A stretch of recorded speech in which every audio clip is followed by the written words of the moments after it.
Hi everyone, it's Alicia with Pretty Much Me, and today we're going to learn how to do an I-cord bind off. An I-cord bind off, here I'll show you, one end is already done. It gives you this beautiful finished edge, and you can see here it turns over and it looks just like an I-cord. In this particular project, I actually have done an I-cord edging in the beginning and end of each row as well. And so to make the project look complete, we're going to need to bind off with the I-cord. Okay. So your first step is to cast on 3 stitches with a cable cast on.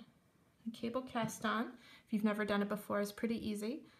We're going to go to knit into this stitch, except we're going to put that stitch back on the left needle. So we're going to do that again.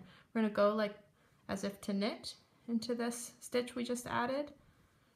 We're going to wrap it around the back needle. We come up with a loop. And then you're going to put that loop back on to your left needle. I want you to do that one more time. So we're going to have 3 stitches that we've cast back on using the cable cast on. We'll slip it over here. So now here are our 3 new stitches. So you're going to take your knitting needle. You are going to knit the first stitch, knit the second stitch, and then when you get to your 3rd stitch, I want you to knit it together with the next stitch, but you need to do that through the back loops here. We'll go through this a couple of times, okay? Once you've done that, you need to slip those stitches that you've just worked back to your left needle, purlwise, as if not, so it's not to twist. You're going to knit the first 2 stitches, and then the last stitch you need to knit together with the next stitch in your project, together through the back loop. Then we move them back to the left-hand needle without splitting your yarn, hopefully, if I can do that. Yes, okay. So we're going to knit those first 2 stitches. 1, 2. And then our last stitch, we knit to get it together with the first stitch from our project through the back loops. And then we need to move those stitches to our left-hand needle.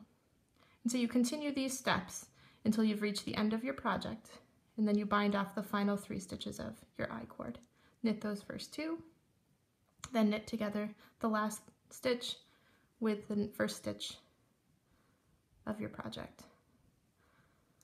And in this particular case, we're using a 3-stitch I-cord. You can go up to a 5-stitch I-cord, but for this project I chose a 3. I think it gives it a nice look, and it mirrors the edges of the project. So we knit those first 2, then knit the 3rd one together through the back loop, and once you've done that, you move those stitches back to your left-hand needle.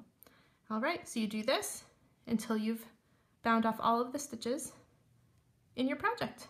I hope you guys have a great day. Don't forget to like and subscribe to my Pretty Much Me channel on YouTube, and check me out online at www.prettymuchme.com.